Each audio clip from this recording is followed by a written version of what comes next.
Swindell, and does so.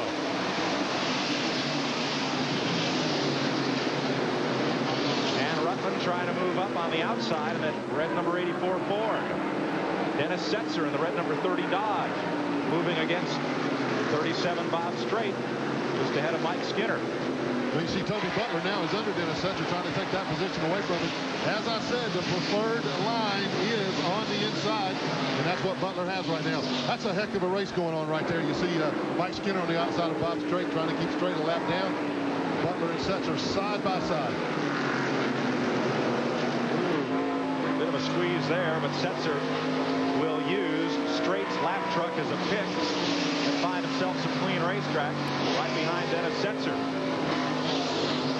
Gnarly pack there. Bliss takes it way deep inside, trying to make it 3 wide. That did not work for the number 2 Ultra Bones truck.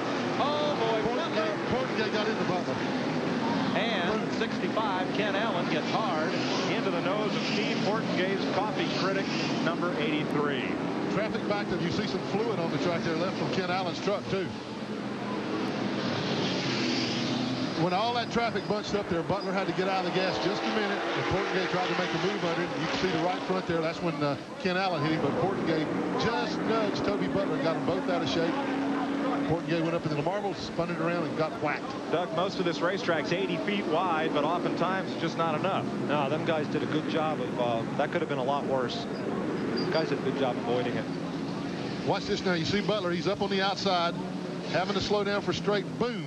Portengate nudges him just a little bit. Now watch Butler go all the way to the top of the racetrack, but Portengate's the one that got the worst out of shape. There you see Joe Ruttman. Look at him take advantage of this. Mike Bliss just missed. Did Ruttman get into the back of Portengate? Possibly. I didn't see that. That's a good point, Mike. Well, you're good at this. Here we can see it. No, he's up. He was up behind Toby. Yeah, he was too high. Yeah, boy, he does a great job right here, or somebody does it for him. Well, one of the problems here is if you lift real hard going into a turn, the truck will just loosen right up. Yeah. And again, that's where you're driving straight into the sun. Look at the fluid glistening on the track there from Ken Allen's truck. Portengate was able to continue, but as you see now, he is coming down pit road. Wanted to go for the restart. That had to have done some damage to Steve Portengate's coffee critic truck there. 57 laps complete. There's your top 10 as we line up for the restart. As close as Butler came to disaster there, he only dropped 2 spots, so really wasn't that bad. Portengate gets back onto the racetrack without losing a lap. Yeah, he just came in and had the guys check the truck over, make sure that nothing was against that right front tire there, but looks like it was a pretty clean tear. And John Nemechek has completed repairs. He is back in the race in the Delco Remy number 87. There is the OnSat number 65 of Ken Allen. Punctured radiator will take him out of the race, at least for now.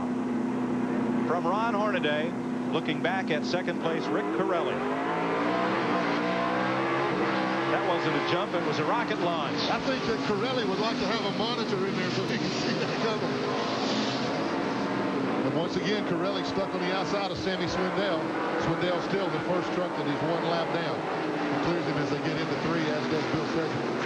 Looks like Sammy was letting him go by there. Don't know what kind of second gear Hornaday's got in that truck, but it's a stump puller. That was an Earnhardt-looking kind of restart, wasn't it? Yeah. Pretty good.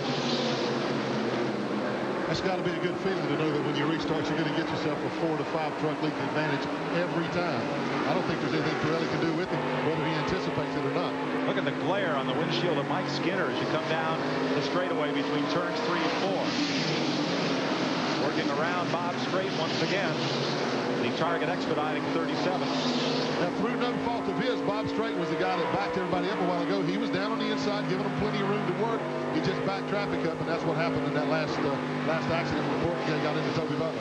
Good run for Mike Bliss in Jimmy Smith's Ultra Wheels number 2. That purple and white truck coming hard right behind Skinner. Bliss was another of those guys along with Ruttman that took advantage of that wreck, drove right through it, didn't touch a thing, moved himself up a couple of notches in the rundown. That's Bliss right behind Skinner. Meanwhile, up front, Corelli is right on the back bumper of Ron Hornaday, your leader. He's closed it right back up and erased all that advantage from the restart. Look how well Pirelli's truck works down low. That's got to be a big advantage, Doug. I'll tell you, I've been watching Ron. He keeps getting higher and higher going through 3 and 4. To me, that's a sign that the truck's starting to get loose, and there's not going to be a whole lot he can do to stop Rick from going by. 12 laps to halftime. Here's your lead battle. The Papa John Chevy and the Total Petroleum Chevy. Pirelli takes it up high. Continues to look on the high side of Hornaday this time. I think Pirelli's messing with him there. I think he just wants to think he can tuck him up there. Now watch him look at him down low again. That's about as low as you can go. They're just about scraping the paint off the guardrail on the inside of the corners. And you saw that time, Hornaday did not sweep the truck to the outside between 1 and 2, but kept it down to protect that low groove. He knows where that challenge is coming from. Yeah, I imagine he's got a spotter in his ear telling him, hey, Pirelli is strong down low. You got to keep it down. And here comes Sedgwick in the 75. Ooh, there's the move on the outside.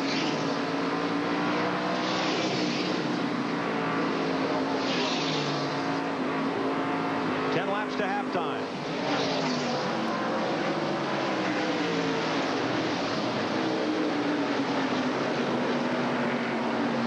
It's great racing here. I know that Pirelli's truck is a little bit faster right now, but it's not fast enough to go ahead and make that move. He's laying back just a little bit now. I think he'll close up the gap here very shortly and try another move on him, but he might be sitting there thinking, we got halftime coming up. Let's just ride this out so we can adjust the truck just a little more at the halftime break. Then I'll see what I got for him in the second half. Let's go back a little further. Toby Butler in the Ortho number 21 Ford.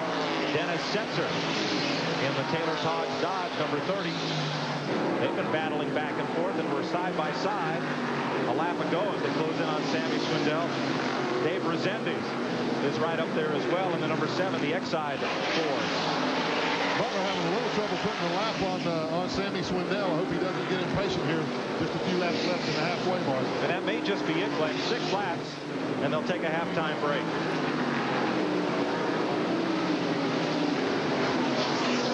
Then they'll reline back up, lap trucks to the inside. So coming up on halftime here in about 5 laps, with a dozen or so trucks on the lead lap as the sun sets in Flemington, New Jersey. You see Butch Miller has pulled up behind Dennis Setzer there. Butch in the number 98 truck just coming into your picture right there. He is 2 laps down. He did lose 2 laps. That has been confirmed when he had the flat tire over there. Touch and go there. Back at 9th place.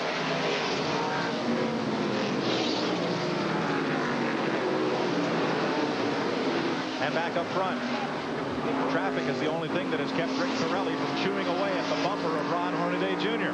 Pirelli would like to have that $1,000 bonus for leading at halfway. He hasn't had one of those this year. I know that's got to be in his mind. Look at the smoke coming off of Portier there. Looked like the brake was dragging a little bit. Yeah, he's just trying to hang on to halfway. He is was the last truck on the lead lap. He's now 1 lap down. Doug, if you're Rick Pirelli right now in 2nd place, what can you do with that truck?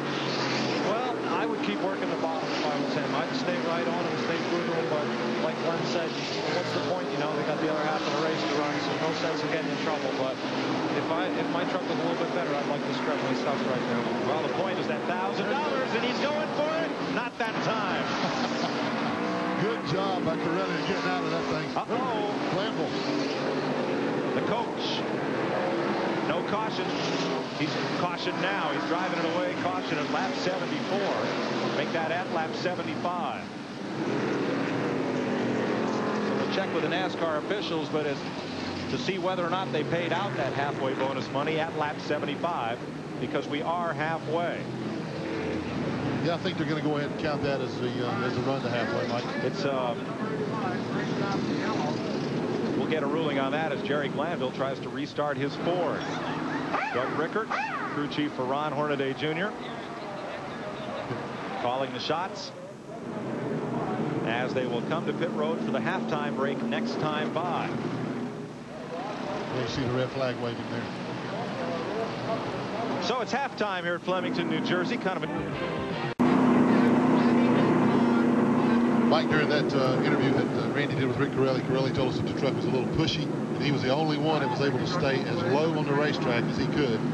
I'm going to be interested to see, looking forward to see if they can improve that truck. If he can get that thing to turn down just a little better, I don't think Hornaday or anybody's got anything for that truck. He was fast. Doug Hoffman, a little push here isn't a bad thing, is it? No, not here. If you're loose, you got to hang on. It really tires you out. I'd rather have a tight truck than a loose one. On the gas, on new tires, on the green. And Hornaday gets a big break by putting the lap truck of Portengay between himself and Rick Corelli. 3 wide back in the field, turn 3, but it all sorts out. Back under green. Well, update you on that bonus for the $1,000 for the halfway leader.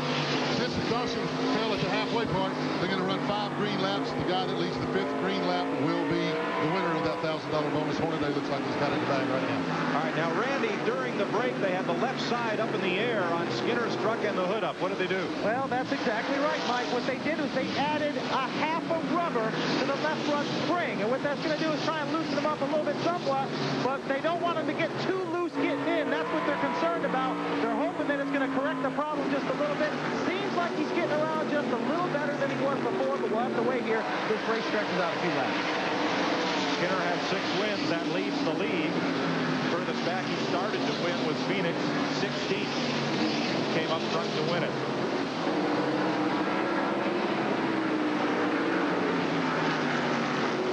Skinner there working through traffic, looking out his front windshield. You still see just a little bit of a glare from the sun as they enter turn 3 over there. After that, it's okay. The rest of the racetrack, the whole front stretch, starting on turn 4, is in the shadows. So they move out in the sun when they go on the back stretch. You see the difference in the light out the front glass of Skinner's truck there. Mike Skinner has led 9 of the 13 races so far this year. He has not led tonight. You know, if you make, I guess, Doug, even if you make a little bit of improvement on your vehicle on this racetrack, it still has to be pretty significant moving to the racetrack to get by those other trucks. I mean, a little bit of improvement won't help. You got to have a major break to get under the guy. Yeah, you gotta be going better to get by that guy, and it's showing now.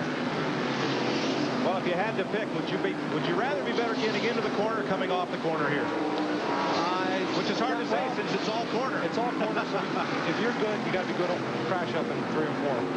Important game. Hard into the blocks this time. He has impaled that styrofoam on the right front fender. They can make a lot of coffee cups out of that now. That is amazing, though. As hard as he hit, he just cranks it up, drives it away.